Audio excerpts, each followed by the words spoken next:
Chapter 2 Pranayama and ITS Parallel in Speech, Mantray Yoga. The connection between breath and mind will be fully discussed in speaking of the magic sword, but it may be useful to premise a few details of a practical character. You may consult various Hindu manuals, and the writing of quants, for various notable theories as to method and result. But in this skeptical system one had better content oneself with statements which are not worth the trouble of doubting. The ultimate idea of meditation being to still the mind, it may be considered a useful preliminary to still consciousness of all the functions of the body. This has been dealt with in the chapter on asana. One may, however, mention that some yogis carry it to the point of trying to stop the beating of the heart. Whether this be desirable or no, it would be useless to the beginner, so he will endeavor to make the breathing very slow and very regular. The rules for this practice are given in Liber CCVI. The best way to time the breathing, once some little skill has been acquired, with a watch to bear witness, is by the use of a mantra. The mantra acts on the thoughts very much as pranayama does upon the breath. The thought is bound down to a recurring cycle. Any intruding thoughts are thrown off by the mantra, just as pieces of putty would be from a flywheel, and the swifter the wheel the more difficult would it be for anything to stick. This is the proper way to practice a mantra. Utter it as loudly and slowly as possible 10 times, then not quite so loudly and a very little faster 10 times more.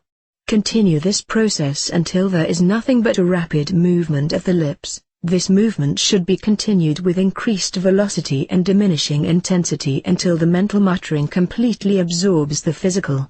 The student is by this time absolutely still, with the mantra racing in his brain. He should, however, continue to speed it up until he reaches his limit, at which he should continue for as long as possible, and then cease the practice by reversing the process above described. Any sentence may be used as a mantra. And possibly the Hindus are correct in thinking that there is a particular sentence best suited to any particular man.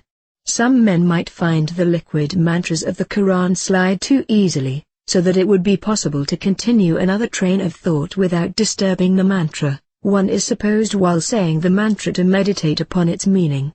This suggests that the student might construct for himself a mantra which should represent the universe in sound, as the particle, footnote, see Part 2, should do in form. Occasionally a mantra may be given, that is, heard in some unexplained manner during a meditation. One man, for example, used the words, and strive to see in everything the will of God. To another, while engaged in killing thoughts, came the words and push it down, apparently referring to the action of the inhibitory centers which he was using. By keeping on with this he got his result. The ideal mantra should be rhythmical, one might even say musical, but there should be sufficient emphasis on some syllable to assist the faculty of attention. The best mantras are of medium length, so far as the beginner is concerned. If the mantra is too long, one is apartment to forget it, unless one practices very hard for a great length of time. On the other hand, mantras of a single syllable, such as Om, footnote, however, in saying a mantra containing the word Om, one sometimes forgets the other words, and remains concentrated, repeating the Om at intervals, but this is the result of a practice already begun, not the beginning of a practice. Are rather jerky, the rhythmical idea is lost. Here are a few useful mantras. 1. Om. 2. Om Tat Sat Om. This mantra is purely spondaic. 2. Illustration, line of music with Om Tat Sat Om, under it. 3. Om Mani Padme Hum, 2 drokis between 2 seshuras. 3. Illustration, line of music with Om Mani Padme Hum, under it. 4. Om Shivaya Vashi, 3 drokis. Note that Shi means rest, the absolute or male aspect of the deity, Vas energy, the manifested or female side of the deity. This mantra therefore expresses the whole course of the universe, from zero through the finite back to zero. 4. Illustration, line of music with Om Shivaya Vashi, Om Shivaya Vashi, under it. 5. Allah. The syllables of this are accented equally, with a certain pause between them, and are usually combined by fake ears with a rhythmical motion of the body to and fro. 6. Hualawalazi leilaha, ilahua. Here are some longer ones. 7. The famous Gayatri. Om.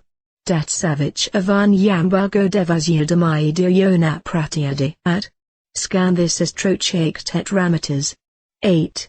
Ko, Hualawakad, Alawa Samid, Lam Yalad Walam Yulad, Walam Yakanla Ukafuinawakad. 9. This mantra is the holiest of all that are or can be. It is from the stele of revealing. Footnote, see Equinox 7.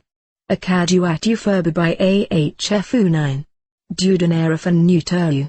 Illustration, 2 lines of music with, Akadu, Atufa by, U by Ache, Fudu, Dunaraf and Nu, true, under them, such are enough for selection. Footnote, meanings of mantras. 1 Om is the sound produced by breathing forcibly from the back of the throat and gradually closing the mouth. The 3 sounds represent the creative, preservative, and destructive principles. There are many more points about this, enough to fill a volume. 2. Oh, that existent. Oh, an aspiration after reality, truth. 3. Oh, the jewel in the lotus. Amen, refers to Buddha and Hippocrates, but also the symbolism of the rosy cross. 4. Gives the cycle of creation. Peace manifesting as power, power dissolving in peace. 5. God.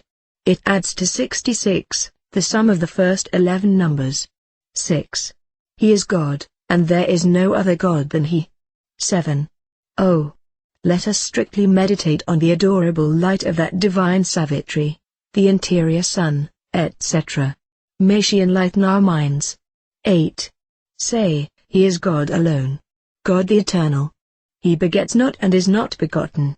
Nor is there like unto Him any one. 9. Unity uttermost showed. I adore the might of thy breath, supreme and terrible God, who makest the gods and death to tremble before thee. I adore thee. There are many other mantras. Sri Sabapati Swami gives a particular one for each of the chakras. But let the student select one mantra and master it thoroughly. You have not even begun to master a mantra until it continues unbroken through sleep. This is much easier than it sounds. Some schools advocate practicing a mantra with the aid of instrumental music and dancing. Certainly very remarkable effects are obtained in the way of magic powers. Whether great spiritual results are equally common is a doubtful point. Persons wishing to study them may remember that the Sahara Desert is within 3 days of London, and no doubt the Siddhi Isawa would be glad to accept pupils. This discussion of the parallel science of mantra yoga has led us far indeed from the subject of pranayama. Pranayama is notably useful in quieting the emotions and appetites, and, whether by reason of the mechanical pressure which it asserts, or by the thorough combustion which it assures in the lungs, it seems to be admirable from the standpoint of health. Digestive troubles in particular are very easy to remove in this way. It purifies both the body and the lower functions of the mind. Footnote, emphatically. Emphatically. Emphatically. It is impossible to combine pranayama properly performed with emotional thought. It should be resorted to immediately, at all times during life, when calm is threatened. On the whole, the ambulatory practices are more generally useful to the health than the sedentary, for in this way walking and fresh air are assured. But some of the sedentary practice should be done, and combined with meditation. Of course, when actually racing to get results, walking is a distraction, and should be practiced certainly never less than 1 hour daily by the serious student. 4 hours is a better period, a golden mean. 16 hours is too much for most people.